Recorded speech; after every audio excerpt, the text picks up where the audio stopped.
Good morning. Answer the poll question, everybody that's here. And let me get this camera turned down so I'm staring at the fan for at least a little bit less. Is that better? That's better. How's everyone this morning? Happy hump day. Happy Wednesday. Welcome in. Answer the poll question for me, everybody. So if you're joining me, we are talking about going live with confidence today. It's a theme we've actually talked about before. We're revisiting that because a lot of people are struggling with that.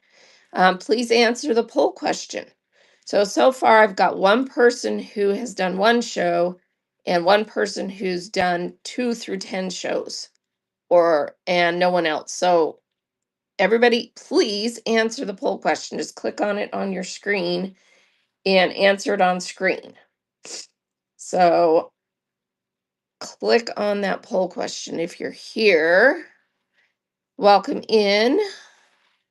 Everybody answer that poll question that I have up so that we get some more participation there so I can kind of see what the audience is as far as experience with going live.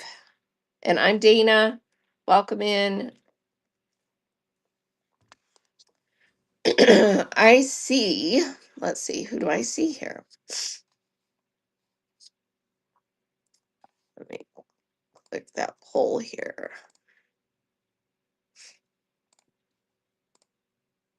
All right, so we've got Annabelle, we've got Dawn is here, Michelle King's here, Style Patch is here, PK Outsources is here, Henrietta, Hood Robin, Thrifting Over 50 is here. Welcome in, everybody. April joined.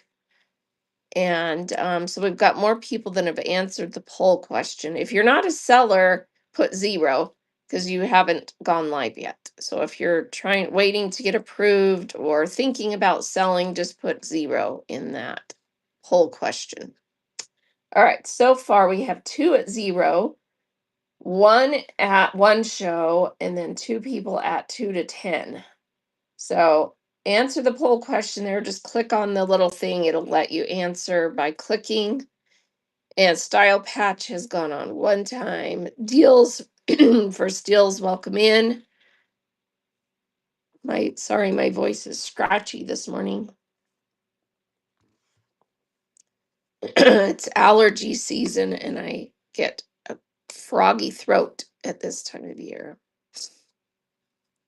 All right, so going live with confidence is our topic today. So I kind of want to find out, what everyone's experience has been so far as how many times you've gone live and, how that's going for you. So answer that question for me.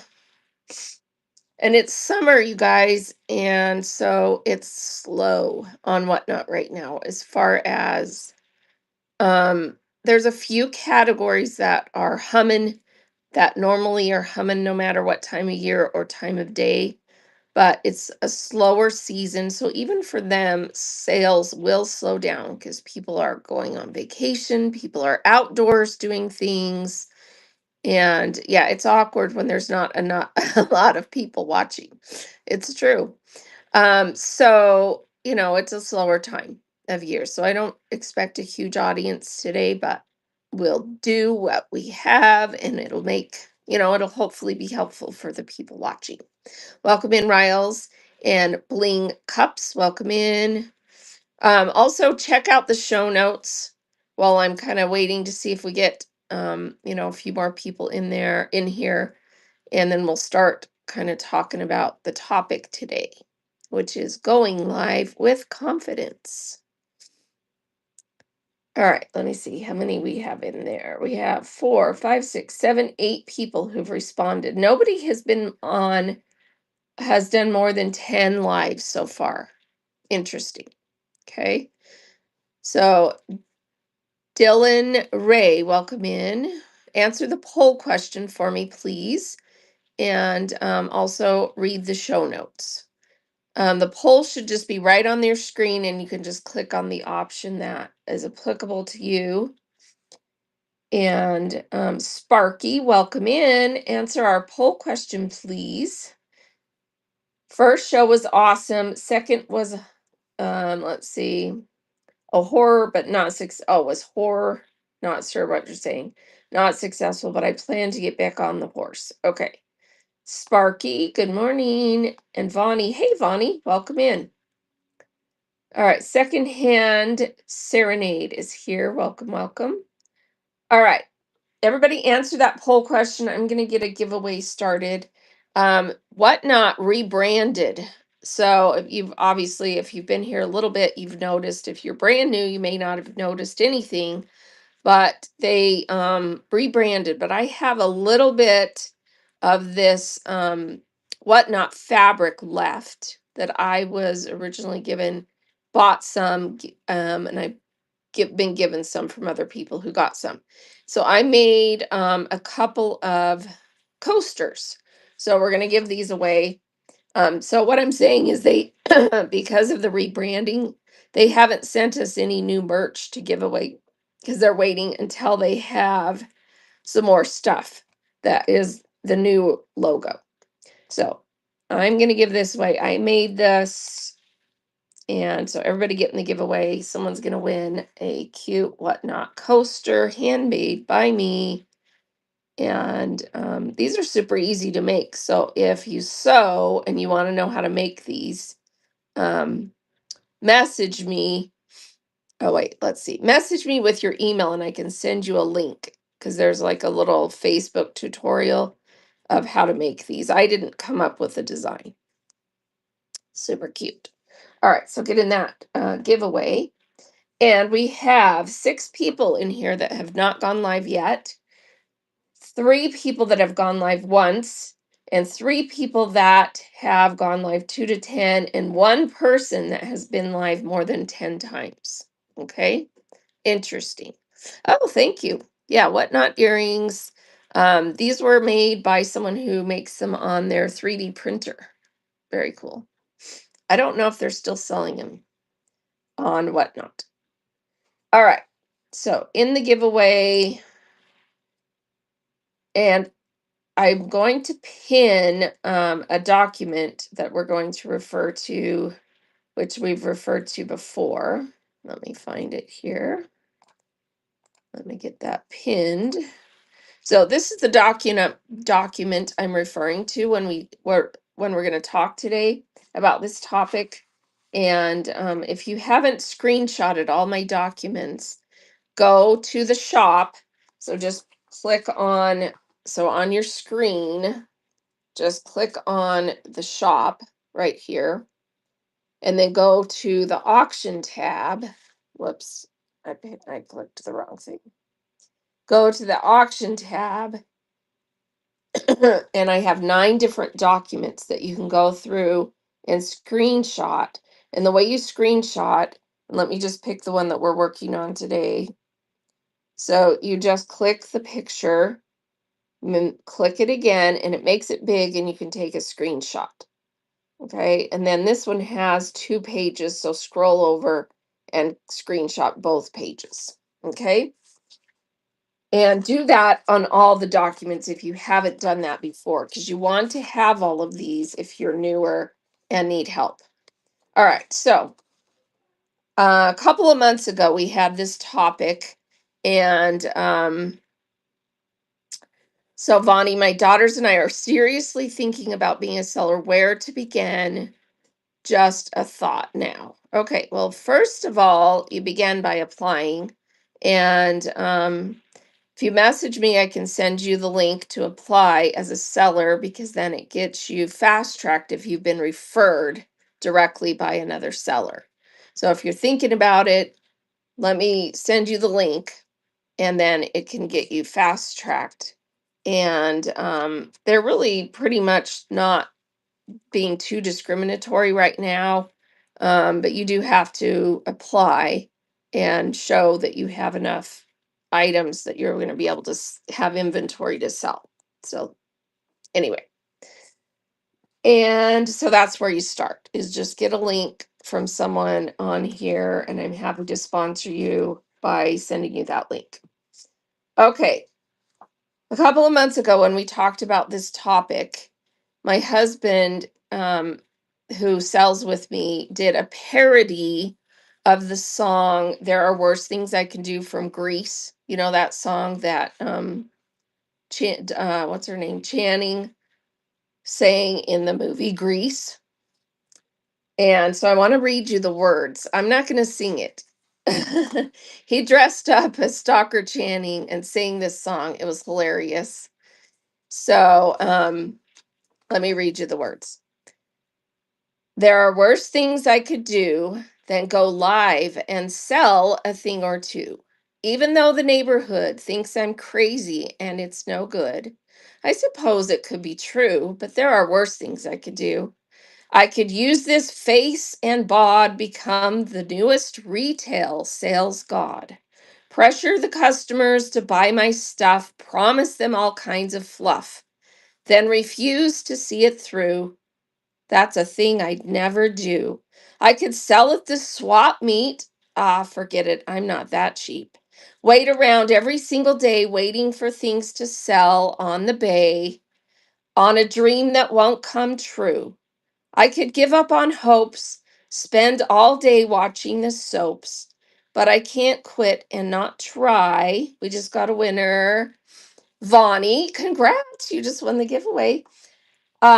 Spend all day watching the soaps, but I can't quit and not try, even if it makes me cry. A fact I'll bet you never knew, but to sell a thing or two going live on whatnots, the best thing I could do. So he did a parody. It was hilarious. He dressed up. Vonnie just won a coaster. Congrats. That will be coming to you. All right. So the reason that we did that parody is because really it was just to illustrate that, there's so many worse things you could do than just getting up the guts to go live and sell on whatnot. And it's in a lot of ways, it's that simple. I know people have anxiety. I know people get nervous. Um, when I first started selling, oh, thank you, Cactus, for the tip. I know people get nervous and it's a struggle, but there's a lot of other things in your life that you've had to overcome and, do that you've had to do to be just to even grow up and be an adult. So you just have to do what you have to do if you want to do it. And that's the key. How bad do you want to do this? It's a matter of mind over matter. Are you going to just rip off the band-aid and go live or not? Nobody here can make you do it. You have to do it yourself. So you can, do everything you think you can do, but ultimately it's a matter of just hit go live. So when you're ready, you've done your research, you've made sure you've learned the app well enough to know how it works. You've done some practice shows, you've read the information about shipping and how it works, and you've got your things listed. You've done all the preparation, because obviously preparation is key. Being prepared is hugely important for it to go well. If you don't prepare, you're preparing always to fail. So preparation is huge. But once you've prepared, it's literally just a matter of ripping off that band-aid, clicking go live, and just doing it. And you're either going to do it or you're not. None of us are going to be able to say anything or do anything to make you do it. You've got to do it. So, with that said, let's talk about the things that you do need to do to feel prepared and to be more confident about being able to do it. Okay. So, number one, preparation. Okay. And some people can be prepared quickly and some people can't. do what you can do. If you're working full time and it's hard for you to put in the time to really do all the research, do the tutorials, all that, maybe it takes you a month or two to get ready. It's okay. I mean, I do encourage people to go live soon as possible because you're missing out on the momentum of an app that's still in its infancy, and the marketing trajectory is still, down here. And if you join down here, the trajectory of your ability to have good growth is, much better if the sooner you get in and start going. But you have to be prepared. So get prepared, watch the tutorials, watch other sellers, come to shows like this, and do the practice shows and the what's the other one called that's like a mock trial show. Anyway, the private shows are the ones where you can invite people. Yeah, rehearsal is what it's called. And it's not live at all. You're just going through the motions of learning the software and how it works. And then you can do practice shows where you actually invite people. It is live, but it's private. And so it's called a private show. So only those people who got the link to attend can actually be in the show.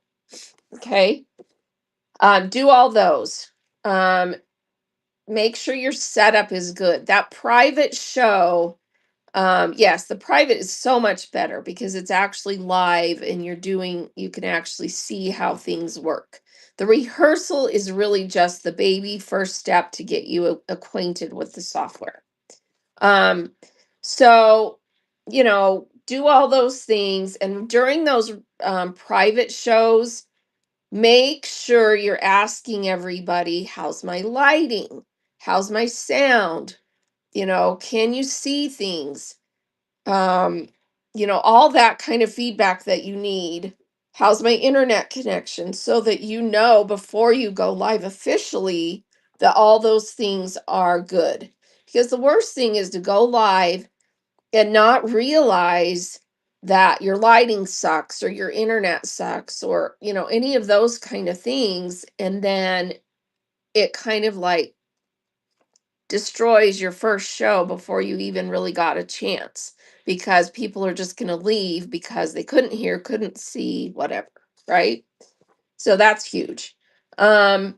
Listing pre-listing items is huge, for two reasons. One, it gives people a chance to see what you're going to have to offer. And two, it makes doing a show so much faster and smoother because you have things that you can just run. You don't have to show and list anything or try to get, a listing pulled up or anything. You just have it pre-listed. You can even put it in the order that you want to run it and have everything laid out in the order you want to run it and so on. Okay. Let me just look at my poll numbers and then we'll probably end that. So the highest um, score in here is 38% have never gone live yet, 6 people. And then we've got 3 that have gone live once, 3 that have gone live 2 to 10, and 5 that are more than 10. Okay. Yes, during private shows, you can actually run items and people can actually buy in a private show. So you could run, you can have your, cousin buy something, and then you can see, they can tell you what the shipping cost shows. And you, as the seller, don't see the shipping cost, only the buyer. So ask people when you're in that private show, what is it showing you the shipping is going to be? And that way you'll know. And the reason it doesn't show you is because it changes for every person, because it's based on the US Postal Service charge for what for where you live to where they live. So yeah. Is it actually charging their card then? Yes, if you're in a private show and they buy something, it will charge them. So they have to have it set up to buy. So a private show has the exact same functions as a regular show. It just doesn't show up right on the public feed. Right. Exactly what Natural said. Okay. And so, yes, then you would actually be able to ship it. So, I would advise you to have some people come into your private show that don't live, right in your area, and you can ask them to buy a couple of things so that you can practice the shipping as well. And then you could also do the local pickup. Yes. So, local pickup, you do have to turn on, and then they would have to opt in to have local pickup. So, yeah, you can do that. So if you have family or friends locally, you can still do the practice. You can, but you may or may not ship, because then they don't have to pay shipping, right? If they're just your mom down the street, you can have them choose local pickup if you've got that turned on, and then they can just come pick it up and not have to pay shipping.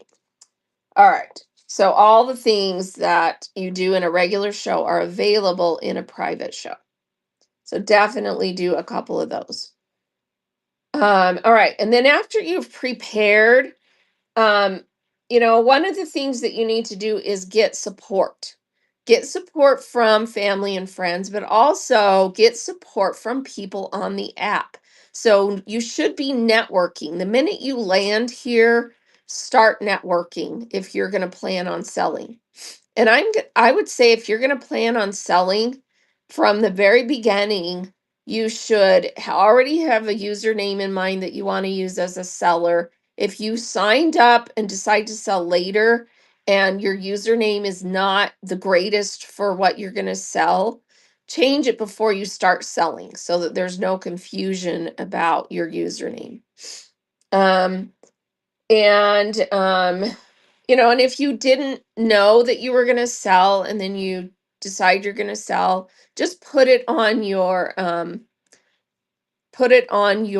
profile, aka or previously known as, and your previous username, just so people can see what your username was before, especially if you've built a pretty good following and network of people.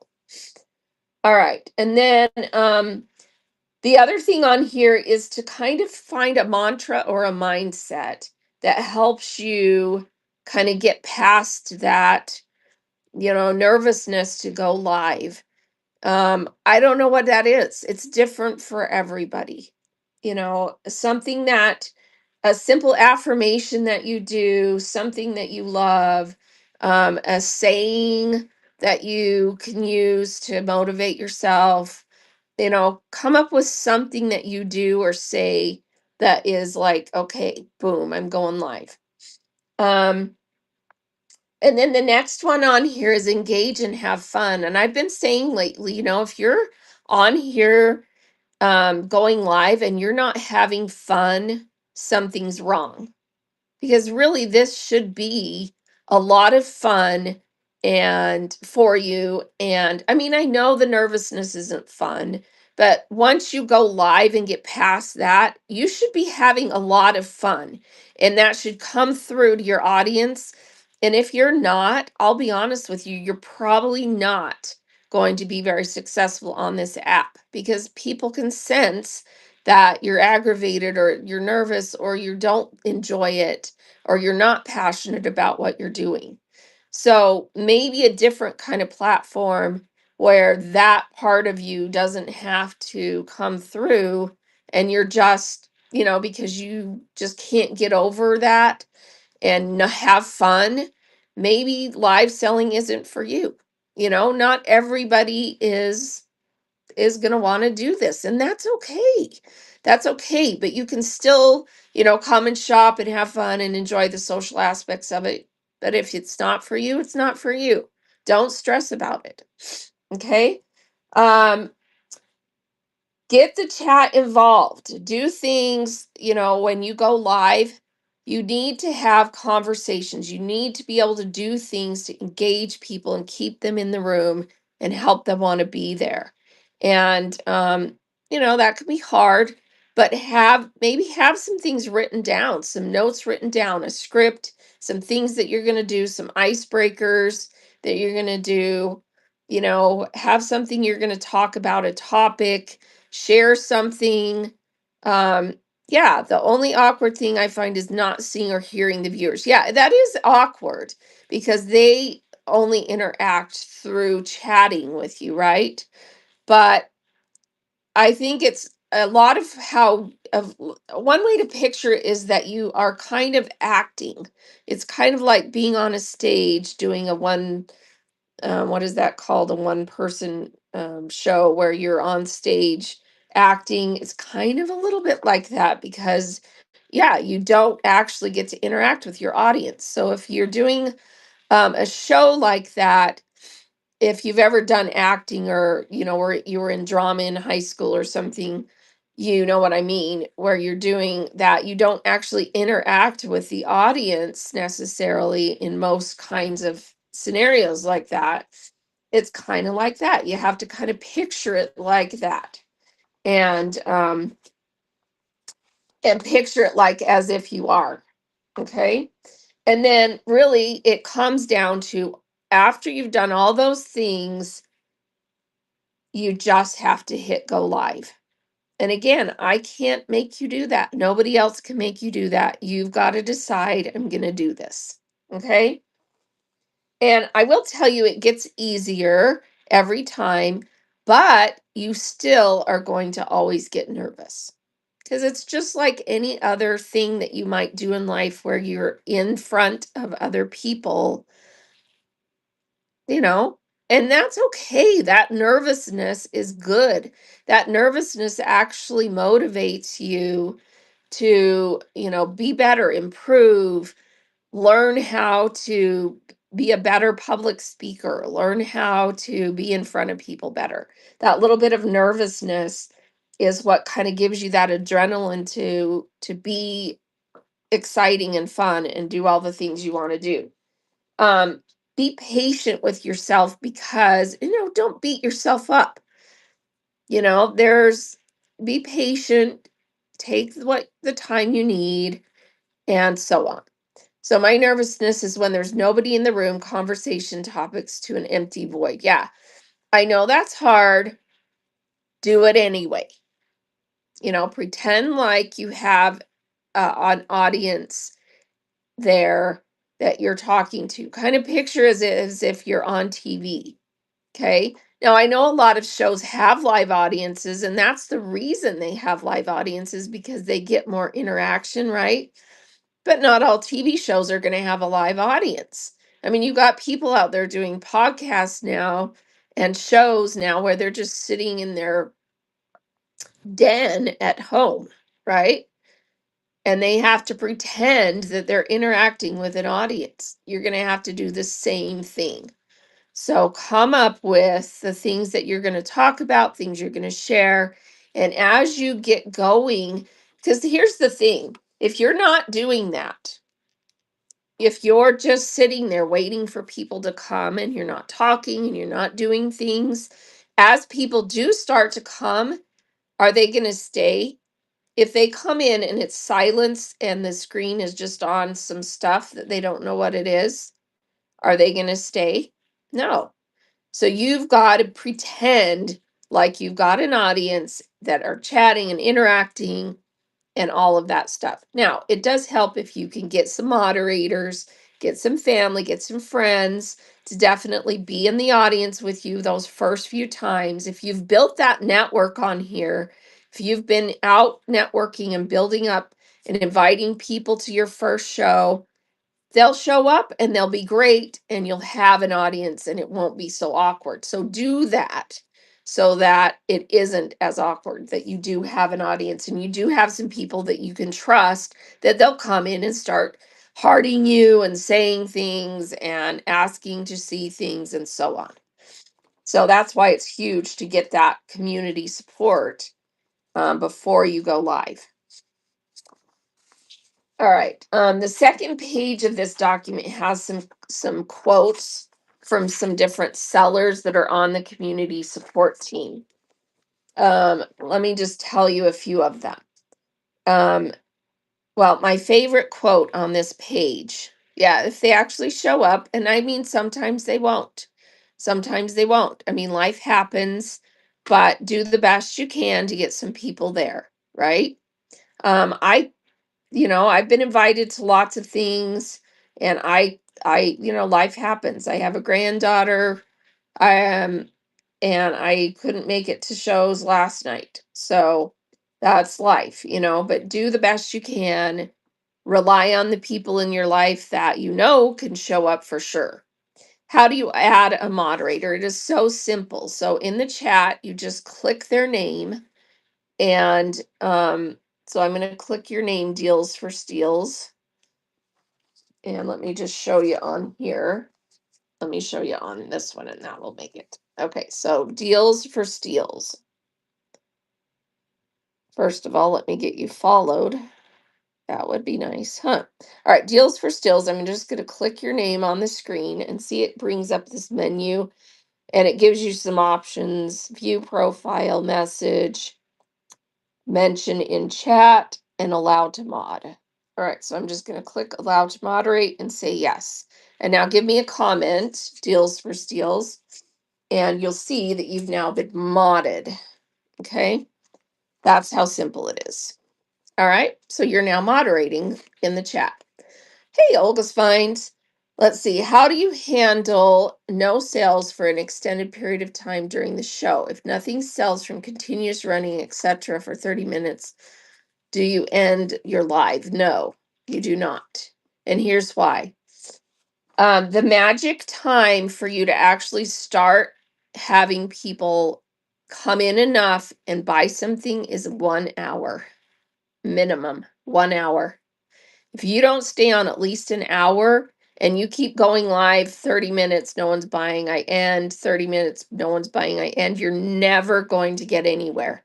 You need to stay live for at least an hour. You can run through your stuff a couple of times, get to that hour, and then you're going to want to stay on for 2 more hours to actually get some traction and start selling. Now, those of you coming on new at this time of year, it's going to be a little bit slower. It's the slow time of year. I'm sorry. You joined at the time of year where sales are down. And that's just because it's that time of year. People are on vacation, people are outdoors doing things. It's summertime. It's just the reality of it. And some categories are going to be better than others. Some, you're going to have to experiment with times of day. I would say in the summer, early morning and late at night might be better than any other time because people will actually be, you know, somewhere where they might be, if they're up, having their morning coffee and breakfast or something, they might go on Whatnot for a bit, or late at night, they're winding down from all their activities, they might go on. So, you know, so Kitten says, I just did a 2-week data study to tell that. Yeah, it's real. You know. So try different times of day, do different things. People who are established sellers like me, we do all kinds of different things during the summertime to change things up. You curate shows, make sure you have you do a show that's just very specific, more curated. You send out lots of social media invites.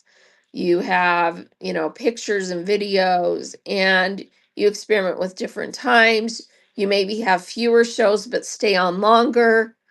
And you do different times. There's lots of things you have to try to do just because it's that time of year. And it depends on, again, the category. So shop PJB's Closet is having a plus size boho show on Sunday.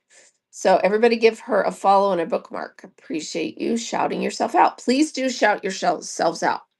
Story of Home. Is it okay to make a new username to sell to take advantage of Whatnot show bonus, even though I have a small following under my non-seller username? Um,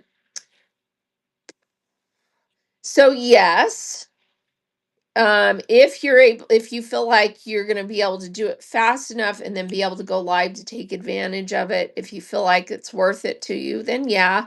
But if you have built enough of a following and feel like it's going to be confusing to people, you just have to decide which do the pros and cons and figure out which one outweighs the other and then make a decision.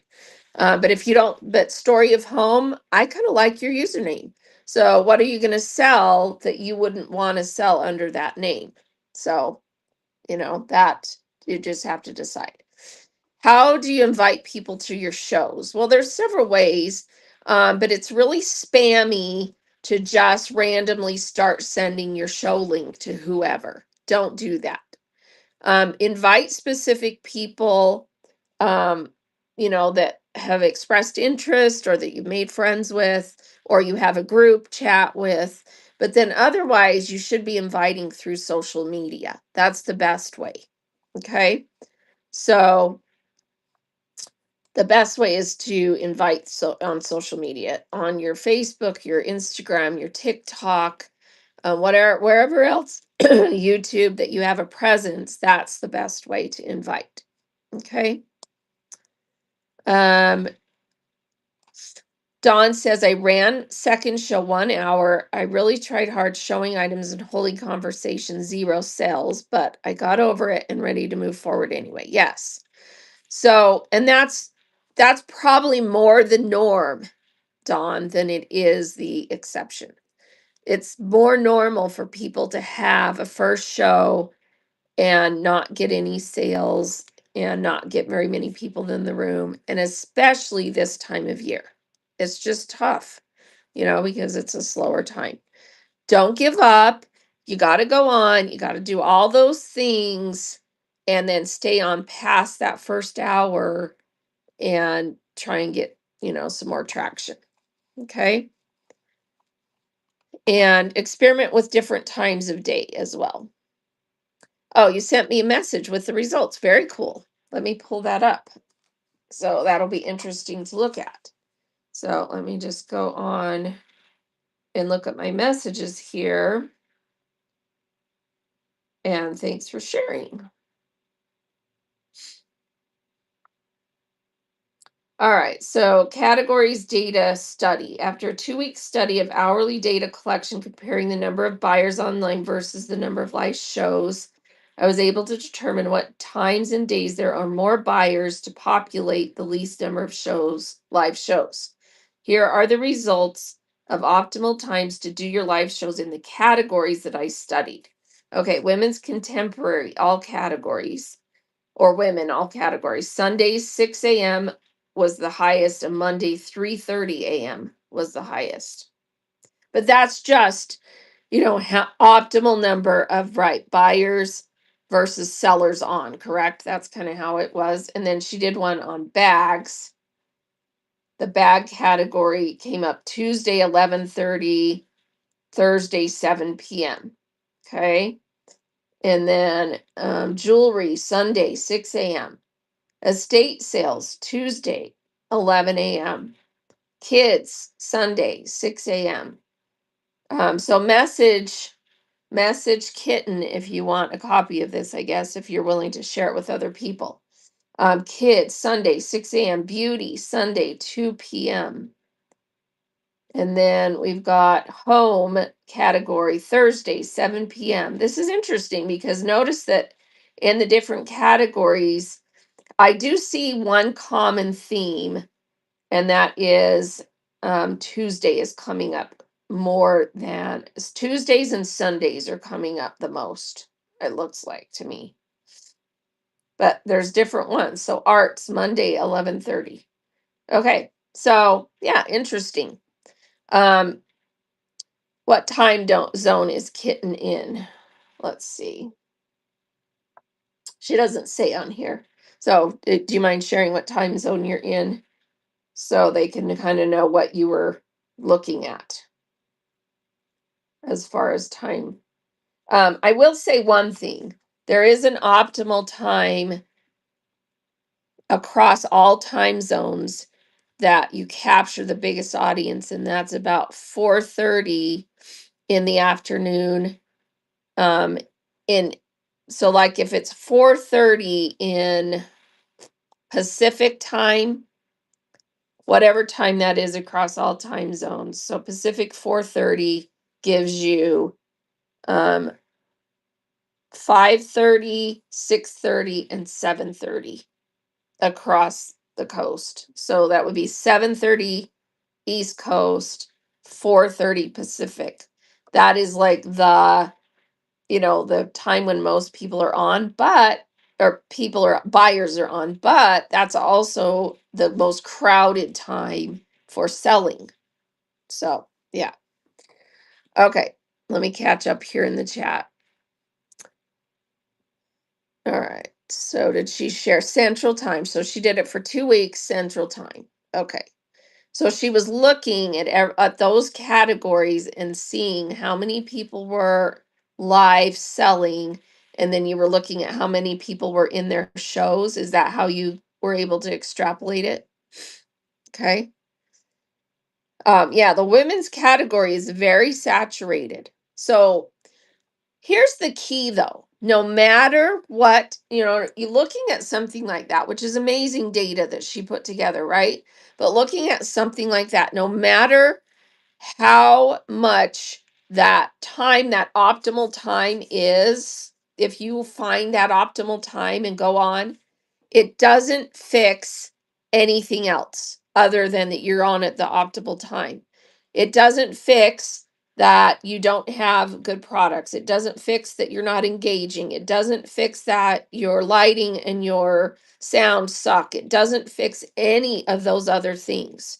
So no matter how optimal that time supposedly is, if you build a following and you are fun and you are engaging and you have things people want to buy, they will come no matter when you're on because they want to be there for you. You become the reason they want to come on and buy. So be careful about getting too attached to having the perfect date and time be your reason for going live.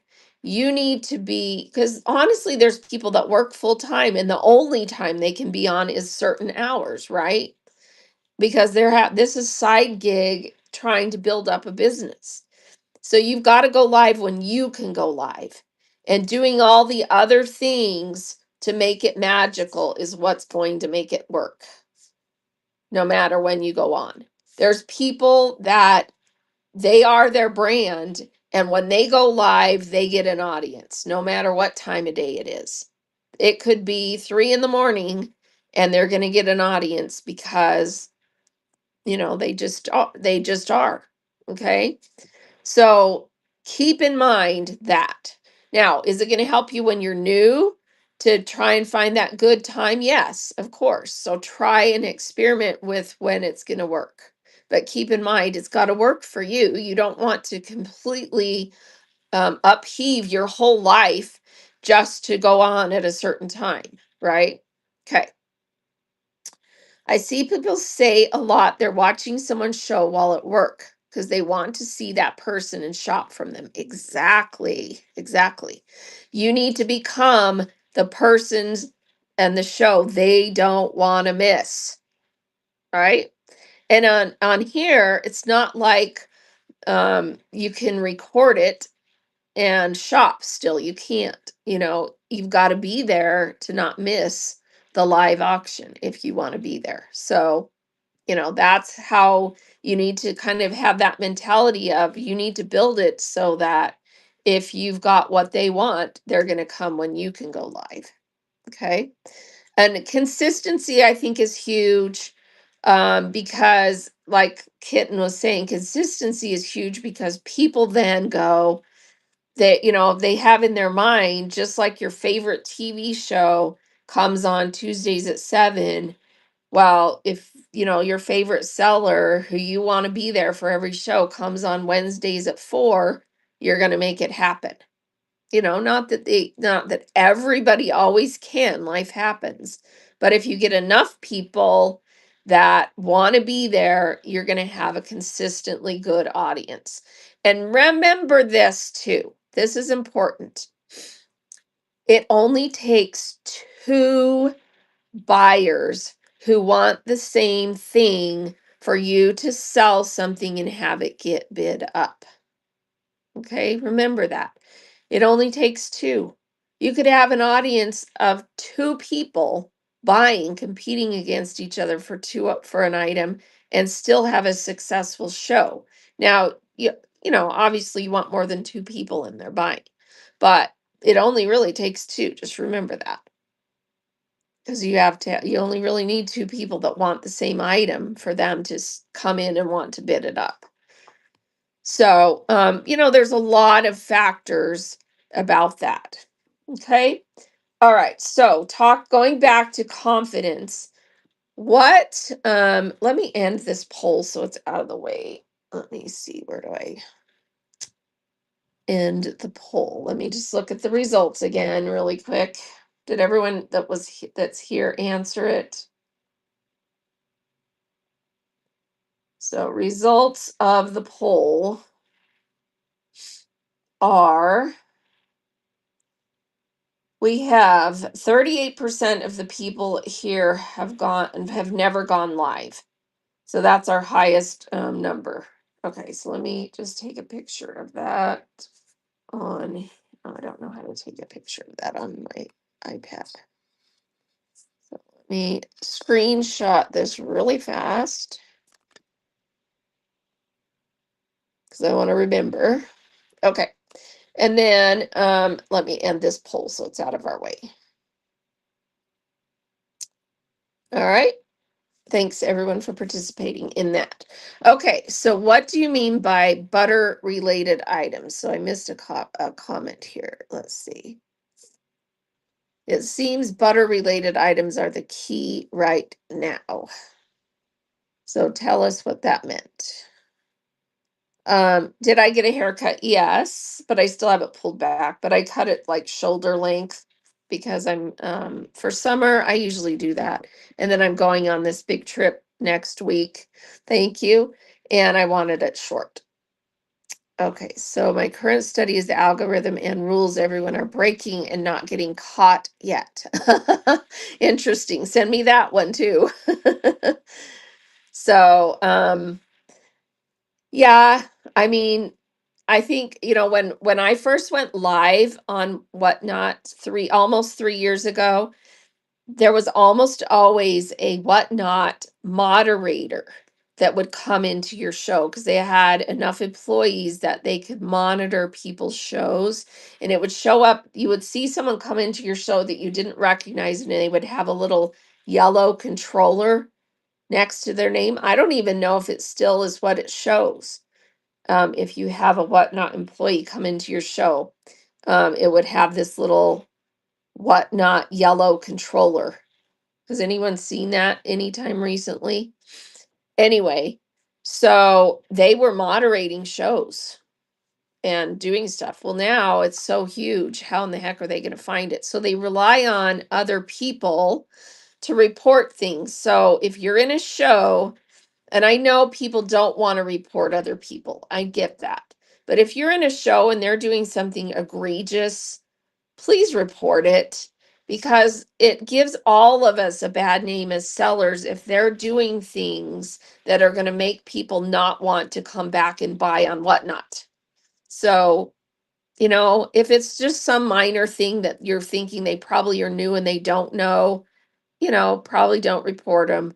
But, you know, if it's someone who should know better and it's obvious that they're doing it on purpose, please report them because that's what keeps us all honest and keeps everybody liking the app and wanting to come back because they're just ruining it for everybody if, you know, if they're doing things that make people feel bad about what they bought or feel bad about how they're being treated and all that stuff. So definitely report it if you feel like, you know, yeah, just because everyone is doing it, if you're reported, they must apply the rule to you. Yeah. Hey, what you making? Welcome in. And Faithful Treasures. Howdy, howdy. Some of my good friends in my category. Um, yeah, Whatnot says they don't monitor anymore, really, because they can't. You know, like I said, they used to. When I was first new on the app, you would see them come in. But now, yeah. Let's see. How are all these people allowed to say buy my pup or buy this or buy me a coffee when it's against terms of service? Yeah, I think it's tacky. I never did that. I always thought it was tacky. But they can. And if no one reports them or no one says, hey, don't do that, it is going to be what it is, right? Let's see. Vaping and sleeping. You've seen people vaping and sleeping in their shows? Wow. I haven't seen that. I don't get around enough, I guess. um, you've seen a guy smoking a bong? Oh my gosh. Please report those, you guys. Please do. Okay. Let's see. I thought if they mailed stickers or something and described it in the item details, it was okay saying you received a sticker, etc. As far as buy a copy. Well, yeah. If you actually send something, but they should do it that way instead of buy me a coffee. It should be buy this sticker or whatever. I'm new, support me, buy this cute sticker. You know, the other way is kind of tacky. I don't do that because it's, you know, anyway, you could put something in they can actually buy and you can actually send them. Okay. So, yeah. All right. Let's see. It freaked me out because I thought it was just my friend and my husband allowed in. It scared the heck out of me. What scared you, Dawn? Oh, someone popped out in without an invite. Oh, and it was a whatnot person. Okay. Yeah. That's what it was. Okay. Okay, yeah, when a whatnot employee, yeah, because they would be able to come in, just not anyone else because the um private shows aren't advertised. Let's see, I couldn't believe it. She woke up long enough to take a call and tell her mother she was having a great show. Oh my gosh. So did she have a sign up that said shop my buy it now or something? Maybe she didn't even remember she was live. All right, I see a lot of people say buy my animals or my kids a treat. Do they not send you anything afterward? I thought you had to mail. No, they should be having to send because otherwise it would show they have outstanding orders and then they would be getting dinged for late shipping. So if someone has a listing like that, then they're going to be sending a card or something. Let's see. Do not buy stickers with local pickup on to help someone get to 1,000. Yeah, don't do that. Because then they're going to have to try and get your code and it's just a hassle. Yeah, don't do that. Yeah, just use tipping if to support people, but it is nice to buy something because then it helps them get their sales. But if you're going to put things like that, just use lower cost items that someone can buy and you actually mail it to them. And it can be stickers. That's fine. Okay? Um Let's see, you should say, buy my cat sticker and I'll get them a flea collar. Yeah, there you go. I like that. So that's funny. But yeah, that is technically against terms of service. I think a lot of them that are out there, it's because it's someone that's been selling for a long time and they've just had it in their stuff and they don't even remember they have it. It's like it's just in there and they clone it over to show after show and it's just there. Okay. Um, but you can still see somebody's private show from outside. What do you mean from outside? Whatnot told me that was shipping fee avoidance and manipulation of number of sales.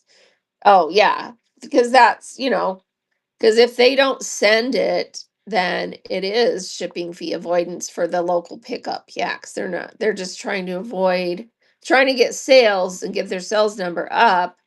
but then they're telling, and there are some people, I don't know how they're doing it, because local pickup should only be even available for someone within your region. And so how are they getting away with choosing local pickup if it doesn't even allow them to choose it? I don't, somehow someone found a glitch that I don't know about. So, because I don't know how they're doing that, if maybe the person is going in and changing their address. I don't know. We can all allow it. Well, yeah, we can all allow local pickup, but the person buying has to be within your region for them even to be able to opt in for local pickup, right? So I don't think it even gives them the choice to choose it if their address isn't within the reason. So it allows me to choose it if they offer it regardless of their address. Mm, how? Because I don't, because to me it only shows up if, um, I'm within the zip code of that person's region. Then it shows me down there that it is available for local pickup option, and then I turn it on in my wallet. So if that's a problem, then they need to fix that glitch. You can select it anywhere. Oh, a seller's chat says put on local pickup. Buy stickers, they get 1,000, then you don't pick it up and they don't have to send it. Yeah, and if you're not picking it up ever, then it should show that it never been picked up. Oh, I see what you're saying. Because that doesn't really count against you if they never come pick it up. That's on them, right? Okay, so I'm going to report that as a glitch because they shouldn't even be able to be allowed to choose local pickup if they're not within the region of that seller, right? I don't know, unless they've changed that because they want people to be able to drive somewhere to pick up a larger item if they want that option, maybe. I don't know. Okay. Fishy. I'll ask. I'll ask because I don't like that. In a second, I'm refreshing my computer because it was doing something weird. So it's a scam a seller found as a workaround and has been doing for months. I bought stickers and whatnot, wanted names. Okay. So yeah, definitely report them. Because of Minnesota, there's a few of them that do that. They'll travel to a pallet person place to pick up a bunch of items. Yeah, that's what I was wondering out and about, is if they've had to change that because there are sellers now selling pallets and larger items, and you would want someone to be able to be willing to drive to go pick it up. So I'll ask about that. But you would think they could have it set up so that um that only certain people in certain categories could have that turned on. So I don't know. Okay. Interesting. Okay. I'll ask. Because, yeah, I don't like that either. That's kind of fishy. All right. Let's do my other giveaway. Let me get that running. Everybody get in. So we've got another Whatnot coaster that I made. So someone could win this. Get in that. And they didn't send us more merch to give away because they're rebranding and they're getting all the merch ready for the store. They're going to have a store or an account on Whatnot that is going to be an official Whatnot merch store. And so with the rebranding, they're getting all of that ready. So um does the wood does the Whatnot coaster go under a sticker or baseball card white envelope? Does the Oh, can I send this in an envelope? Yes, because it's flat and I just stick it inside a card and send it in an envelope. Is that what you're asking? Yeah. Is there an actual phone number for Whatnot? No. Customer service is all done through email. Um, so yeah, these I just make these really flat and then I stick it inside a card and I'll send it to you in an envelope. So yeah, and it's lightweight. So um Yeah, just make sure they're really flat. So you can't make one that's like all quilted and has padding in it and everything, because then it wouldn't be flat enough. It would be too bumpy and thick, because you have to be under 1/4 inch thick and under the 3 ounce weight. Let's see. Nope, and it is actually illegal that they don't have one. That they don't have a customer service number. Yeah, I don't know how that works. Can you recommend envelopes to buy when we send out gibbies? Um, the size that I like is an A7 envelope, because it's a little bit bigger than because just a regular long business envelope is only about 4.5 inches tall and limits what you can put in there. Um, but I don't buy envelopes. I reuse everything too. I'm like out and about. I get things at thrift, estate sales. People throw away cards, old boxes of Christmas cards. Those are usually a good size because Christmas card envelopes are going to be bigger. Um, yeah, I repurpose everything, and I happened to get a pallet, and I had a whole case of that A7 size, and it's a really good size. Do you have to set first class for Gibby every time you schedule a show? No, if you have it turned on in your main profile settings, it will default to every show you schedule after. So make sure you have it turned on, because maybe you didn't turn it on in your main shipping settings and you're having to turn it on in each individual show.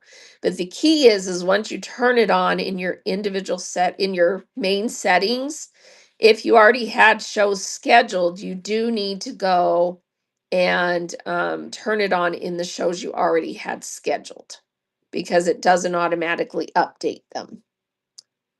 Okay. Your fear is that they go missing. I wasn't sure if you to use a thicker envelope for gift cards.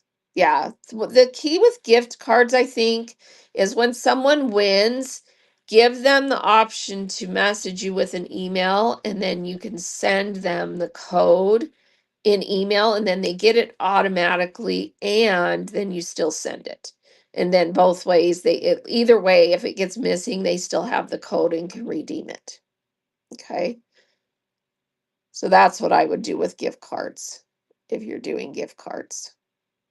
I don't do gift cards.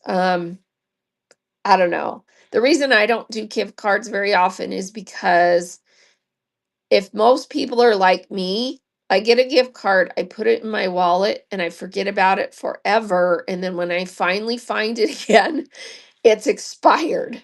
And I'm like, dang, I didn't use that. So I kind of tend to not do gift cards because I feel like they are, end up not getting used. But yeah. Yeah, see, Out and About has 20 Starbucks cards in your wallet and that you haven't used. Okay.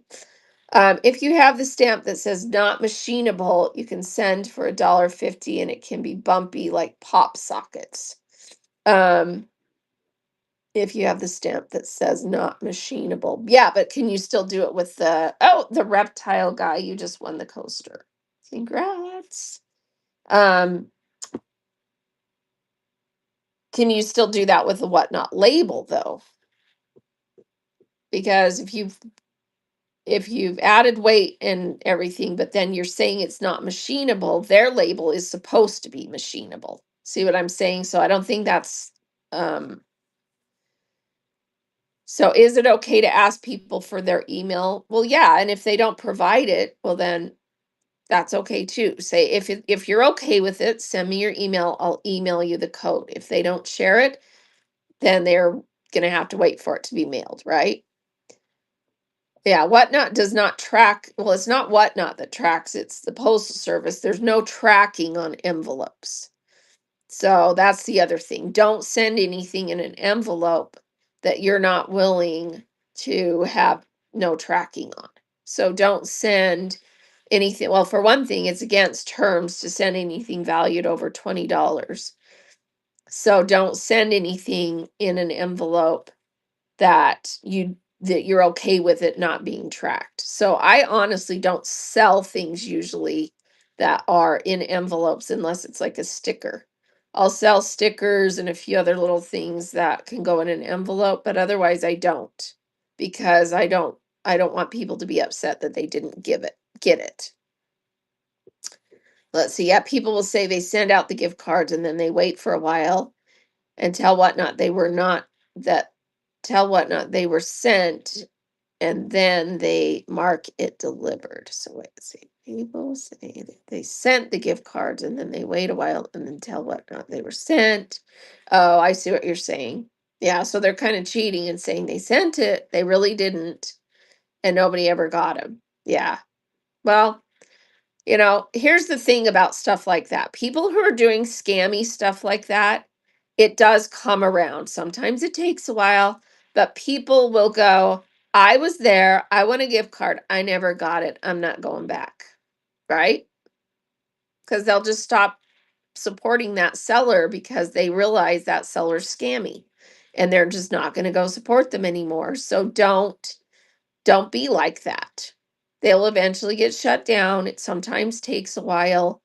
And it takes a while because Whatnot's got to research and make sure that the complaints are legit. Because on the other side, you could also have some crummy people that are just trying to get rid of their competition and go and report somebody every 5 minutes just to be a jerk. And the reality is they haven't done anything, and someone's just trying to get rid of competition. There's always going to be some jerks, right?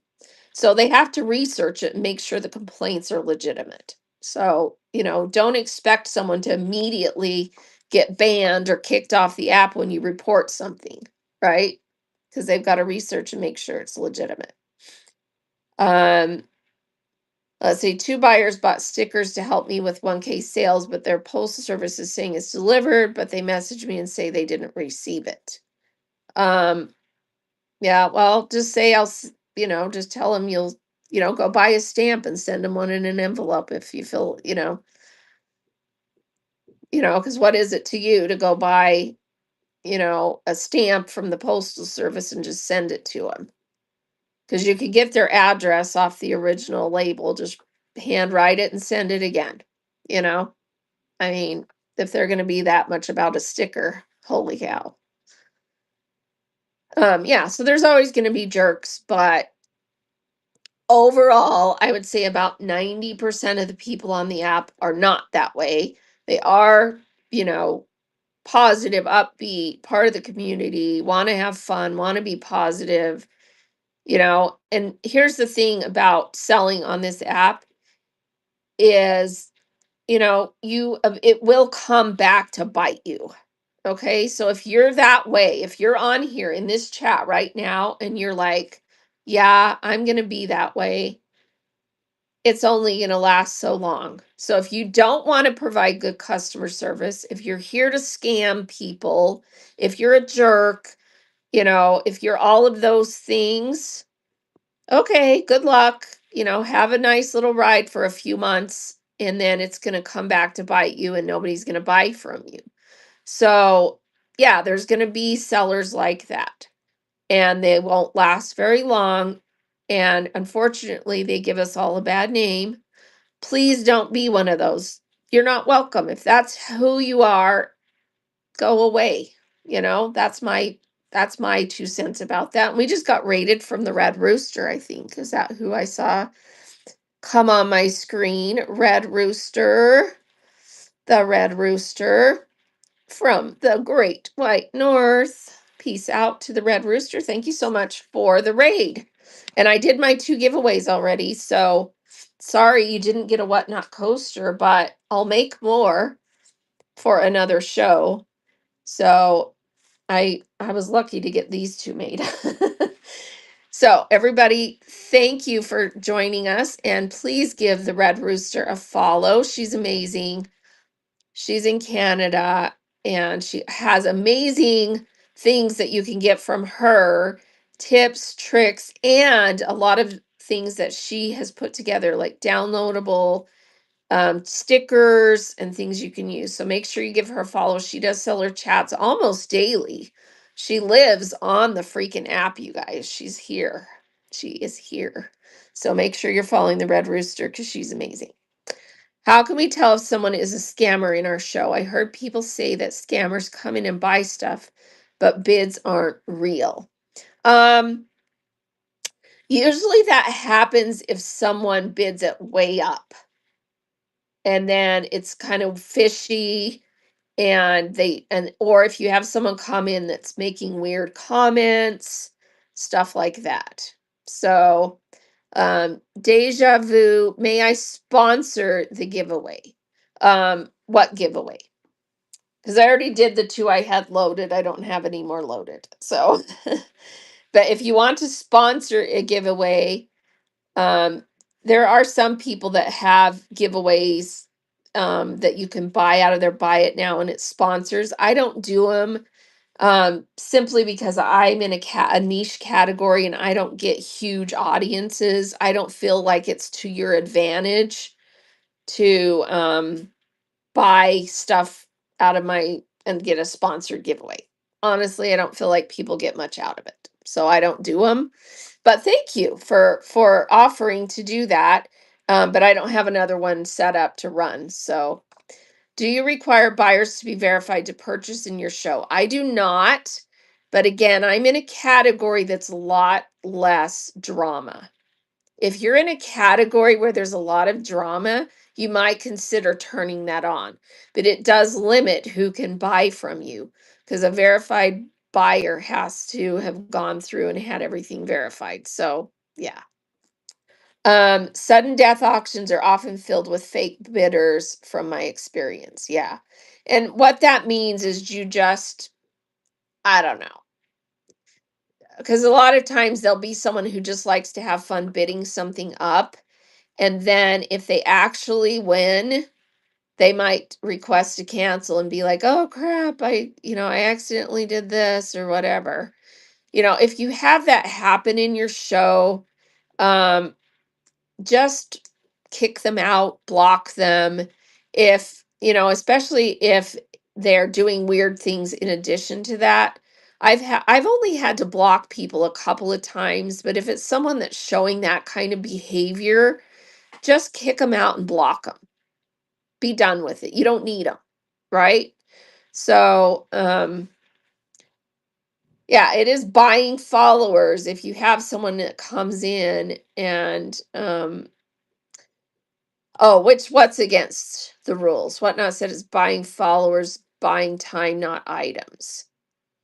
Oh, the sponsored giveaways. Yeah. Um, it depends on how you do them. Okay. So it depends on how you do it. It's a fine line. Okay. I don't do them. I don't feel like it's a value to my customers, to my audience. Because I don't feel like because when you do a sponsored giveaway, how many followers do you actually get? How many have you in here have done that? And what did you get out of it? Be honest. How many of you have bought a sponsored giveaway in a show and then really felt like you got much out of it? You may get a few followers, but then they just unfollow you. Did they come to your show? Did they buy something? I don't know. Let's see. I just blocked someone today for saying that an item was not as described when I clearly stated that the item was not working and untested. Yeah. Someone's being a jerk, just kick them out. And if you can either be nice, kick them out, and if they come back in and say another thing, block them, or just block them up front if it's something stupid. Okay, so Style Patch has done a sponsorship. Did you feel like it was worth it? Crystal's Vintage Collection is raiding. Thank you for the raid, Crystal's Vintage Collection. Appreciate your raid. Everybody give Crystal's Vintage Collection a follow. Tell us what you sell and when your next show is. Appreciate the raid. So I've never done one. I don't even know how many people I have following me. Yeah. So I don't know. Because there are some legit sellers who do those kind of things. I don't like it. I think it's kind of tacky. So Style Patch, I did get 50 plus followers. I don't know if it helped, but I came here with 0 followers. Okay. So yeah, if you feel like it's worth it to get you those followers when you're brand new, maybe try one. I just feel like it maybe gets you a few followers, but does it really um cross over into actually helping you with the other part of it? Because I think spending your time and effort more on working on the things that are actually going to help you in my opinion, is more worth your time and your money. So spend that $25 buying some merchandise that's going to be amazing to sell instead of buying some followers. That's my opinion. Okay. So take it for what you want. Let's see. Let's talk a little bit more about confidence in going live. So one of the quotes that I really love on here was from Philly Flipper. If you know Philly Flipper, he said, "It's as simple as just hitting go live and be yourself." Um, those of you that are female in the room, and I'm not doing any gender anything, I'm just saying females tend to overthink everything. If you're like me, I'm like multitasking in my brain and overthinking everything, right? Get out of your freaking head and just go live and be yourself. That is the best advice. Honestly, it really is. Because we overthink too many things. And the more you sit and stress and overthink and stress and overthink and don't go live because you're overthinking everything, you're just it's just a waste. Stop doing that. Stop. Just stop. Okay? And get just go live. All right, women from my experience may get a lot more harassing comments than men. Yeah, that's true. I mean, I've had a few times where I've had someone come in and start doing oh, you're so beautiful, blah, blah, blah. And they make a few more comments, and I'm like, block. It's like, thank you, but not the place. Okay. Let's see. I was using them every day, but I just tried to use them and they're not working. What are you talking about, kitten? I missed something, I guess. Yeah, Hill's home said, but everything just has to be perfect, right? Stop doing that. Nothing's ever going to be perfect. Another thing I was thinking about that's important to tell you guys. You are going to fail. A lot of times you're going to fail. And thinking about your life, how many times have you failed at something? So many times you can't count, right?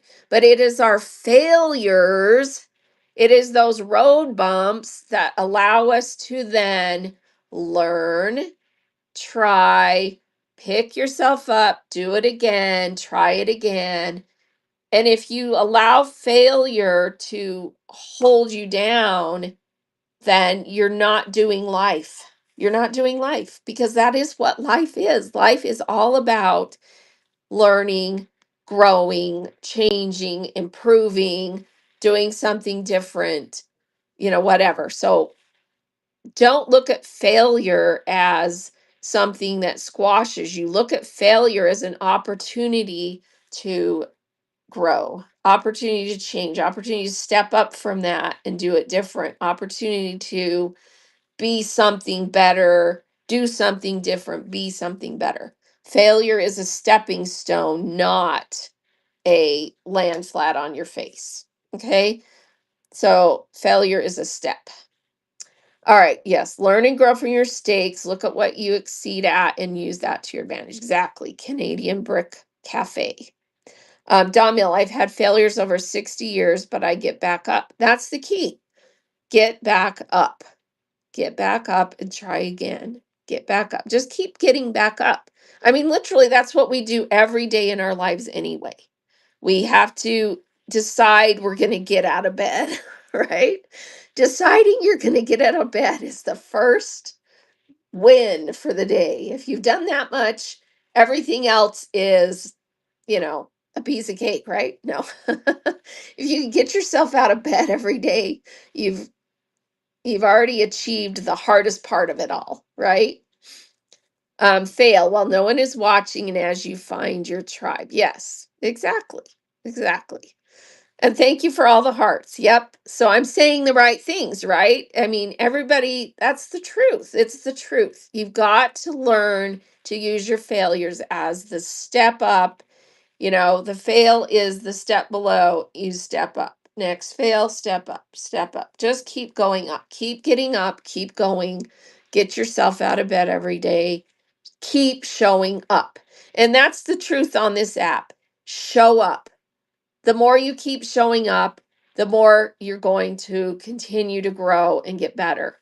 Just keep showing up.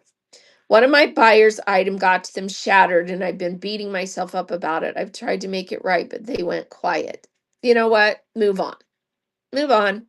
If you tried everything you can to do to make it right, move on. You can't just keep beating yourself up. You didn't shatter the item. Life happens. So just go past. Let it go. Let it go. You learn from your failures. You learn more from your failures than you do from your successes. Exactly. Exactly. I mean, honestly, be grateful for the trials and the failures in your life, because without them, there's nothing. Think about it. If life was you wake up in the morning and everything is just smooth and you're, the queen of everything, what do you ever learn? What do you ever grow? What is the value of your life if there's no trial, no failure, no growth, right? Okay. Let's see. Let's see. Oh, Kitten is telling us a hard thing. If you send a box with 10 orders to the wrong person, you get dinged 10 times, not one. So you're saying they gave you 10 bad reviews? Is that what you're saying? Or you get dinged? Oh, you get dinged because they had to do 10 different like cancels or whatever. All right, when you hear about something breaking in transit, recall how you shipped that item and look for ways you can improve the quality of a shipment. Yes, for sure. And honestly, another way to learn from that is maybe you change some of the items you don't want to sell. You know, maybe I'm not going to sell those type of items because we can only do so much. I mean, seriously, some of the boxes that I've gotten from the Postal Service, it wouldn't have mattered how well they packaged it. It was going to be a mess because I mean, I get some packages sometimes that I'm like, it looks like they ran over it. No matter how well it was packed, that is broken. It would have had to been sent in a steel, safe or something to not be broken. And you can't afford to send anything in, a steel case. You might as well not sell it. Okay. All right. Let's see. Let's use the end of our time. I need to get going here pretty soon. Let's use the end of our time. You did get a package with tire marks. I hope you took pictures. That's awesome. I mean, it's not awesome that you got one with tire marks, but yeah. You had this lady order a paperweight and some really fragile glass. Oh yeah, look at how Amazon ships items and don't do that. Yeah, it's like they throw it in a big box and add like a couple of pieces of paper and it's like all over the place. The thing with Amazon though is they have their own delivery service and they get things there so fast it doesn't have time to get run over. So, yeah. Yes, Kitten Lady. Always send suggestions to Whatnot, you guys. That's huge. Um, they do listen. I honestly can tell you they listen, they care, they are trying to do things to improve the app. So even though it may not be implemented immediately, if it's a good suggestion and it was is something that will make things better, they might not implement it exactly the way you want it, but things will get changed. I mean, the when I first started selling on this app compared to today, it's like a whole different platform because of all the changes they've made that have made it better and improved it and expanded it. I mean, it's night and day difference. So they are always trying to improve things. And a lot of times the things that they take away that we're sad about, like gifting and the ability to watch past shows, things like that, it's not because they want, they know that those things are good and they like them and everything. It's because in order to grow, there's only so much you can do in programming software that you have room for or that you have the bandwidth for, and so they have to make hard decisions about things, and some things might come back, but they have to make decisions about programming to improve things and change things in other ways. And usually, when they take something away, there's other better things coming down the pike. So, trust me on this. I've sold on almost every platform you can sell on, and 100% you're in the right place for the best app on the planet for selling. I mean, nowhere else is better, in my opinion. Are there other places that you can sell things that are big? Are there other places that you maybe can get a better price for if you want to wait? Heck yeah. But as far as sell through rate, the ability to connect with your customers, the support that you get, just all the fun. Oh my gosh, Whatnot is so much fun, right? There's nothing else like it. You're in the best place for all those things. If all those things don't make sense for what you want to do, then yeah, don't sell on Whatnot. You know, no big deal. But it's an amazing platform for sales. All right, that's my little pew. Okay. So I wanted to end by asking if there's things that people want to see. So if there's something you're having a hard time with navigating on the app, what is it that you want to see me do live on the computer screen that you need help with? Is there anything like that? Because I like to be able to show people live things that they're struggling with. So if there's anything like that, shout it out that you want to do. Okay, so let's see. It's a great place to distress and have fun times. I was in one show where we were building the perfect husband just for fun, right? I mean, where else can you do that? It's so much fun. Changing shipping like once they purchased. Oh, okay. Can you duplicate items to shortcut the amount of time it takes to create a listing? Okay, yes. Okay, so changing shipping. Let me write this down so I don't forget. Okay, so post, change shipping, and then duplicate. It's no longer called duplicate. Um, you used to be able to just duplicate. It's different, but you can do it. How do you change your verified buyer setting? In your own wallet, you go in there and it has certain things that you have to do. I use OBS and a desktop PC. I don't use the app personally. Um, yeah, so some people just go live using through OBS and desktop. And honestly, the desktop version, the web version of the software is so much better. I highly recommend using the web version to run your shows if you can, because there's just so many more tools, so many more options for what you can do on the web version. And if you use OBS, yeah, the OBS is like a whole new world. allows you to multicast, do all these fancy things on your screen, and so on. But it's, it's a bigger learning curve if you want to use it. They say they don't refund overpaid shipping, but they have to by FTC law refund overpaid shipping.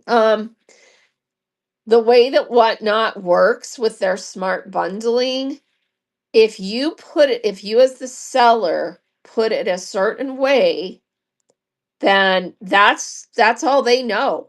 And so technically the buyer paid the shipping for how you put it in. So it's on you as the seller if you put it in incorrectly and they should have been and they overpaid. It's on you, not on Whatnot. You put it in that way, right?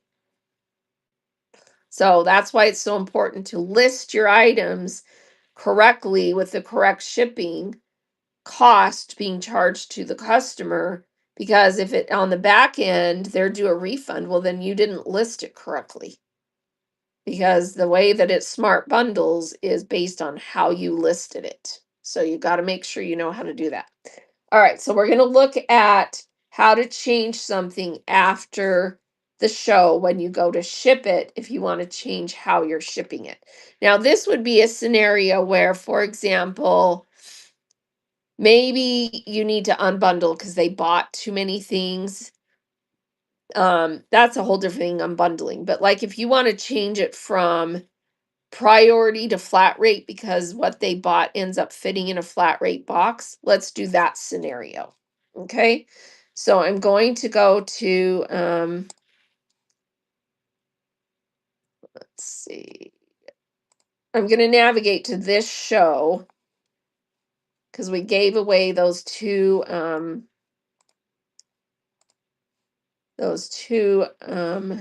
coasters.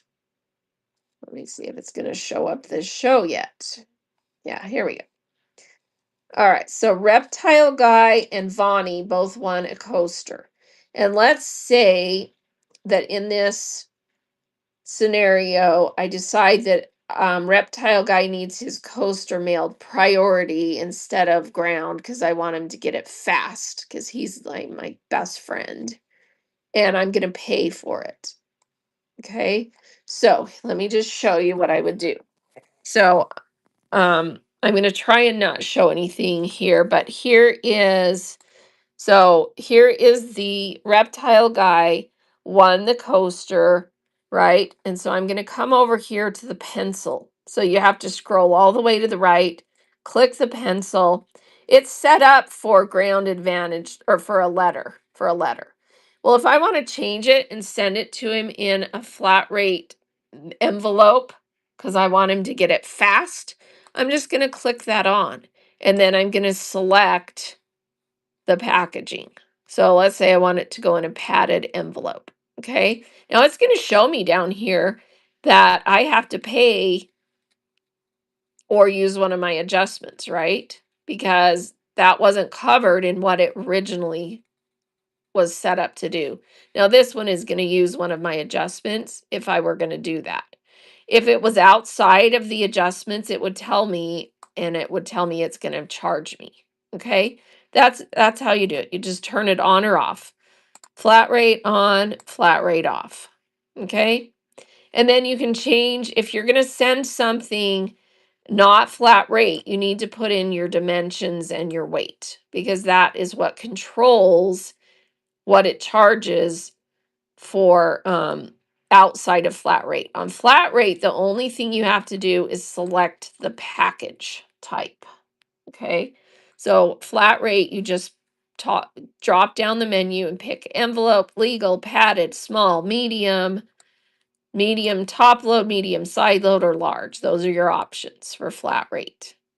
So if it fits in any of those, you just select it. You don't have to change weight or dimensions. Okay. All right. Does that answer that question of how do you change it after the fact? Okay. And there's other changes you can make, and it will tell you in there if that's going to use an adjustment or not. So you can change the size. So the key is just going all the way over to the right, click the pencil, and then making those changes. Okay. All right. Let's talk about duplicating. All right. So we're going to go into Seller Hub and inventory. What if you use your own boxes? If you use your own boxes, you can't use flat rate labels. So your own box can only be mailed with a priority, not flat rate, or ground advantage label, not a flat rate label. So don't use flat rate if you're not using a flat rate box. That's the short and long of that. And if you need help with shipping, go to my YouTube channel, which is it's Draz on Whatnot. It's in the show notes. Go to my lives on my YouTube channel and go to the show that was called Don't Sink Your Shipping. And in that show, rewatch that show. And I showed you all the boxes. We talked about how to decide how to do your shipping. Okay. And the document that's in my auction tab that is called Choosing Basic Shipping Settings helps you as a new seller decide how to how to set up your initial shipping settings. Okay. So get that document and go watch that show. All right, let's go into Seller Hub. Okay, so we're going to go into Seller Hub. So we're in the Seller Hub here, and I'm going to go to inventory. Okay, so this is my inventory, everything that I have listed. You have active, drafts, or inactive. If I have an item that's sold out, and that's the one that I want to duplicate, I want to change this to inactive. Okay, and I'm just going to scroll here and see if I have something that's sold out that I can then decide. Okay, so like this was a quilt kit that I sold yesterday. So it has 0 units, right? And let's say I get another one exactly like that. And so I want to duplicate that listing instead of having to recreate it. Okay. It's as simple as this. Okay. Click the item. It's going to bring it up, bringing up the item, right? I can just add units. I can just say, I have another one. I add a unit. And then you come over here and you're going to need to tell it what show you want it in. And boom, you have that listing again. Just tell it, I want it in, this show, and just save it and it will be there. Okay, so that's one way to do it. Okay, so that's doing it that way. I'm going to discard that because I don't really want to activate that. Okay, another way to do it is to click on an item and duplicate right there.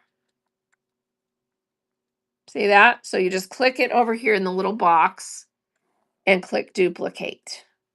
Okay, let me find one that I'm okay duplicating. Let's see.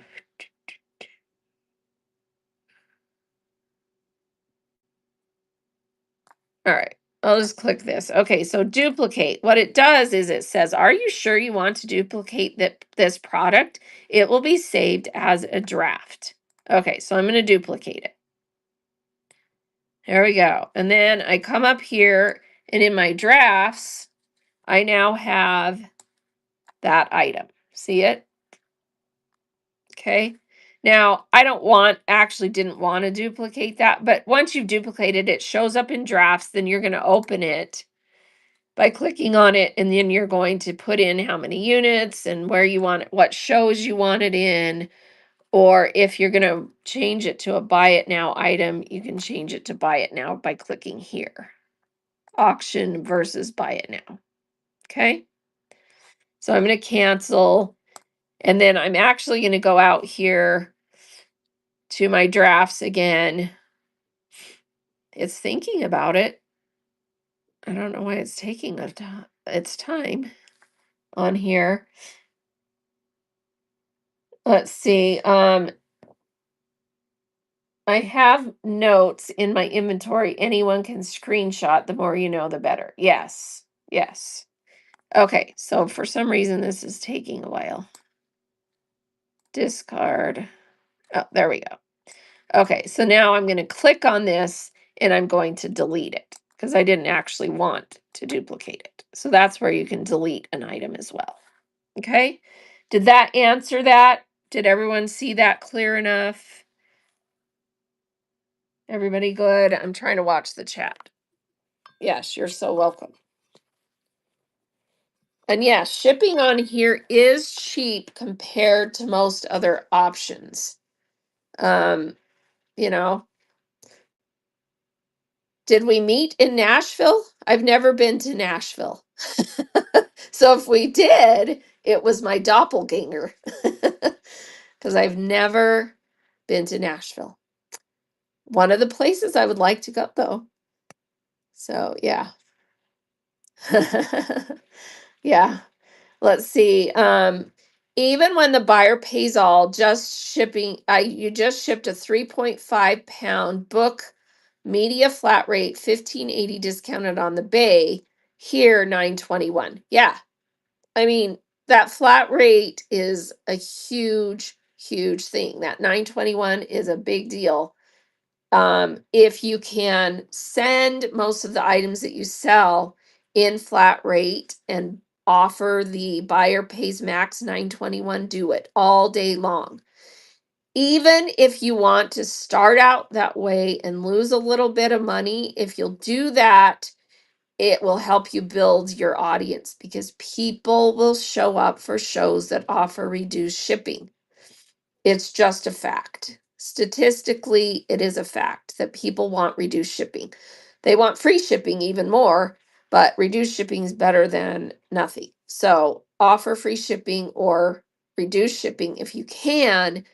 And when you build a big enough following, offer reduced shipping and eat a little bit on the back end because it's worth it to sell more and it will pay for itself. I promise you it will pay for itself. So do it as much as you possibly can. All right, let me get back to the live stream. Another mistake I made, put shipping settings flat rate, one item per box, or it will bundle those boxes and charge them one. Let's see. Yeah, if you have hard to ship items, then make sure that you're doing custom shipping profiles. That if you have something that has to be shipped by itself, do custom shipping profiles. Go look that up and it will make a difference. All right. Thanks for being here. And I'm not sure what to do with that comment, so I'm just going to leave it at that. Anyone else have anything they want me to show on the screen that I missed? Okay, I was like, okay, not sure I want to comment on that. Let's avoid politics. It would be nice to see if we could see the price of our custom shipping item because mine was 170 shipping item and nobody will buy it. Yeah. So there's another thing about size. So once you get to a certain size box, even for ground advantage, it's not going to be covered by your adjustments. So you got to keep your box girth under the size. And I always forget to look this up, you guys. Does anyone know what it is? I used to have it memorized. For priority and flat rate, it's 12 by 12 by 12. But for ground advantage, it is I want to say 1,300 something. I looked it up once. Does anyone know what it is? So that's what's getting you in trouble, is if your box is too big, then it won't be covered by 130 inches. Okay, so that's what it is. 130 inches. So measure your box. the width, the length, and the height. And if it's over 130 inches, it's not going to work. It's going to charge them way too much for you to ship it. So don't sell items that can't fit in a box less than that. The max weight is on the flat rate. Max weight is on flat rate, 70 pounds. Yeah. Ground Advantage is higher weight, I think, but it has to be in a box that size because of the agreement they have. Okay. And be careful, don't use, if you can avoid it, don't use that one. I don't even know why they have it. There's a weight category, shipping profile that is 4 to 6 pounds. Don't use that one. If you have something that weighs 4 pounds and it's not going to be over 5 pounds, don't use the 4 to 6 because it uses the 6 and then it's going to unbundle it. So use a custom shipping profile that is 4 pounds or 5 pounds, but not 4 to 6. Does that make sense? Because then if you're using non-flat rate shipping settings, it's going to bump that into the over 5 pounds and either unbundle it or charge them, separate shipping depending on what else they bought. So don't use that one that's the 4 to 6 unless just don't use that one. Put a custom shipping profile in for any items that are going to be in that weight category. Yeah, if it's 4.2, you can go to 5, but don't go over 5 because the 5 is the point at which it bumps it from that 1 to 5 pounds into the next category, and it's going to screw up, possibly screw up the shipping. Oh, thank you for your purchase in the buy it now. So yes, weigh every item when you add it, you guys. Don't try to guess and then on the back end get all messed up. And yes, do custom shipping profiles on heavy, fragile, hard to ship, bulky items. Just do a custom shipping profile that says exactly what box you're going to put it in, the size, that it can only be one item, whatever. Okay, do those profiles. Go look that up on help.whatnot.com, custom shipping profiles. I know some sellers that don't even use the standard default custom profile shipping profiles, shipping profiles, because they sell the same things over and over and over, and they've just set up custom shipping profiles for everything they sell. And it works because it's exact. Okay. How do people do random pulls if they don't know the weight? Well, you weigh it. You weigh it. So if you pull out an item that you're going to sell, you weigh it, and then you use the profile you have set up for that weight. Okay. So I have generic listings in all my shows that are, that are just like, I don't have them in this show because I'm not selling, but in my regular shows, I have listings that say, fabric or craft item, 1 to 4 ounces. And then if I have an item that I just pulled to sell that I didn't have pre-listed, I use that listing to sell it because it's just a generic and it says don't pre-bid on this. Yeah, go look in come into one of my regular shows and you can see those in there. Okay. Thank you for your purchase. Yeah, so you're doing it right. Yeah. But, if, like I said, if those generic ones they provide don't really work for what you're selling because you want it to be, less weight or more weight or whatever, set up a custom profile for it because then it will be more exact. Okay. All right. I need to get going. Anything else anyone desperately wants me to do, show, um, or, do for you guys? And please bookmark my shows. I have Tuesdays and Thursday mornings, I do my walk and talk chat. We just chat about whatever you guys need. I provide my documents. We talk about what's going on currently, things like that. I am going to be gone from the 18th. So next week, from the 18th through the 2nd of July, I will be in China. So I will not be available. I don't even know if I can get on the app. My husband's going to be here doing our shows, limited shows while I'm gone. If you're in my category, please come and say hi and support him. So he's going to be on his own for 2 weeks. Yes, Style Patch, I am going to try and buy some Labubu stuff to bring back. So we'll see. Because we're touring all over. It'll be fun to get to buy some of that stuff and bring back. Don Mill says, love your shows. One day I will be selling sewing projects. Yes, awesome. Yes. Yeah, I will enjoy my trip. It is going to be kind of nerve-wracking, I'll be honest, because it's hard to be away for that long. And but it's going to be a lot of fun. I'm taking my daughter. My daughter was born in China. I'm taking her back for kind of a homeland tour, and we're going all over the country. So it's going to be a lot of fun. And I've been 3 times. This will be my third trip to China. And so, but I'm going to get to go to places I haven't ever been this time. So that's really cool. So I'm excited. There's a guy on YouTube that's great with shipping, stay at home. Oh, yeah. Stay home to shop does a shipping video on YouTube. Stay home to shop is what he is. He is. And he's good. He's very patient and kind of goes through things very methodically. All right, stay home to shop. Someone can put that in chat if they want to.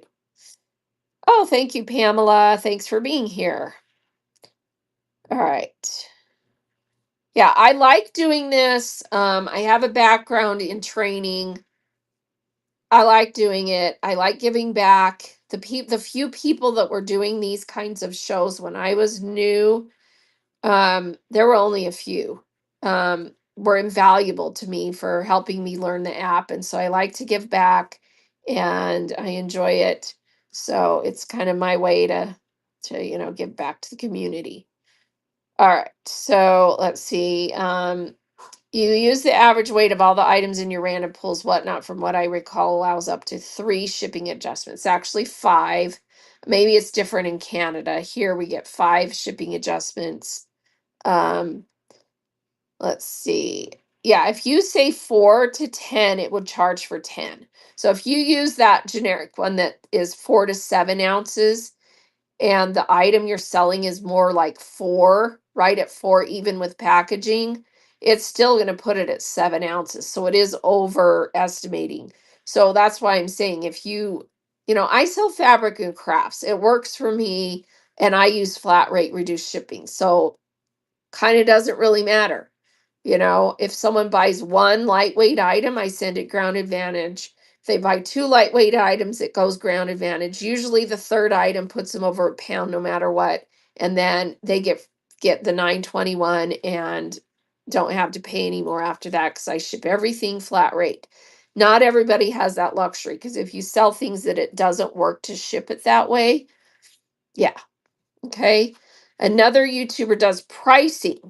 Lindsay, something I'm not familiar with that one. Does someone else know and want to share in chat?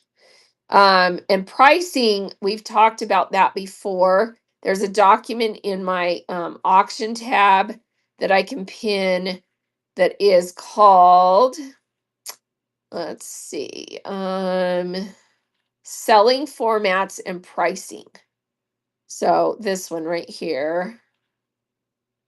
Oh, whoops, I skipped past it. My fingers are not working very well. There we go. Pin that one. So that one's a really good document for pricing information. So how to figure out how to price things. So read that one. Let's see. I've done a few packing videos on YouTube, and they are nothing fancy and mostly just my 2 cents. Yeah. But packing advice is good, because there's a lot of things people don't realize that you can do with packing that you just never even thought about, like the tip to use the pool noodles.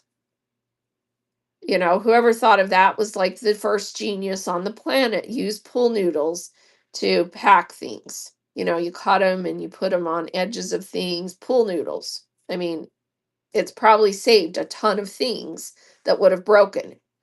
So, and they're cheap. You can get pool noodles. You can probably buy them in bulk from the dollar store or something for cheap. And yeah, pool noodles to ship coffee cups. It's a lifesaver. So yeah, there's some things like that, tips like that people don't even realize. So definitely worth watching if you're selling anything that needs protected. All right. Let's go find someone to raid. I appreciate you guys being here. It's the bomb. Whatnot is so much fun. And again, one of my things on here that I would say again is just if you're not having fun, then this may not be for you because you really should be having a lot of fun. I mean, it's a lot of work. You guys, this is a lot of work. I work harder doing this than any job I've ever had. But it's so worth it because I'm my own boss. I work from home. I get to work with my spouse. Some people, that's not a good thing. I get to work with my spouse, and we are our own thing. And we get to decide how it's going to work and what we want to do. And we have a blast. It's so much fun. And sourcing to resell is a blast. Going hunting for items to sell is a blast. So if that sounds good to you and you want to have fun doing this, join in. It's a lot of fun. And that kind of will help you with your confidence too. Think about it that way. Have fun. You can have confidence because you're going into this to have fun and to do it your way, work for yourself, be your own boss, all of those good things. Okay? So Dawn Mill is almost at 1,000. Woohoo! That's exciting. All right, I source too much on Whatnot. We all do, kitten. I've put myself on a hard core not buying, and I've pretty much stuck to it with the exception of my awesome friend, because I like her stuff and I like to buy from her, but I've put myself on a hard no buying until I get back from this trip because I need that money for this trip to buy some awesome stuff. Custom Wood Burning's here. Custom Wood Burning does seller chats too. You guys make sure you're following Custom Wood Burning. Thanks for being here. Okay. It was night shopping with Ambien and it broke me. Yeah. Yeah, there you go. Yeah, aren't these cute? They came from a seller on Whatnot. I don't know if she's still making them. She did them on her 3D printer. So, yeah, we just hit we just had a show yesterday because we just hit 9,000 followers and 30,000 sales. And I've been on here for 3 years. And I'm in a category that's pretty niche. I'm in fabric crafts and that kind of stuff. So yeah, and to celebrate your accomplishments like that. That's huge. Make sure you celebrate. So we did a show yesterday. We did a bunch of giveaways. I gave away a Michael Kors watch that I found in a storage unit that was brand new in the box. And that was fun to give something away. And so celebrate, and that's huge. And have fun. That's what I want to say. Have fun. All right, let's go see who's live. If there's someone in community category that we can raid into. If not, we'll raid into someone in my category or someone else, that needs a little boost. So let me just see if anyone is live. Probably not because it's later in the morning. I don't see any community shows live. So we're going to go raid into something else. Let me go find where we want to go. I think we're going to probably go craft today because I went fabric yesterday. So let me see who's on in crafts. that we can go give a rate to. Happy Scrapper has been in my shows before. I recognize the name. She's doing paper. And so crafting and paper stuff. So I think we're gonna go right into Happy Scrapper. Let's see. Country Road is doing a seller chat. I don't know them. Let me look. Country Road. I didn't see it under community, so let's see. Let me just see what it is that they're doing. New seller chat. Oh, I do know this person. I've been in there before. So yeah, we can do that if you guys want to go there. Okay. Okay. Let me pull that one up. Let's go. Oh, they're women's contemporary because that's what they sell in. All right. That makes sense. Let's go there. I probably just didn't pop up because it's not a category I follow much because I don't buy clothes on Whatnot. I have to try things on. I do occasionally, but not very often. Here we go. Country Road Co. Thanks, everyone. Have a wonderful day. And I love you guys and appreciate you. And please, so Kitten Lady, yes, I can message you, but you messaged me so I can message you back. Otherwise, I won't remember, right? Because you sent me that stat thing, so I'll message you. All right, here we go. Thanks, everyone.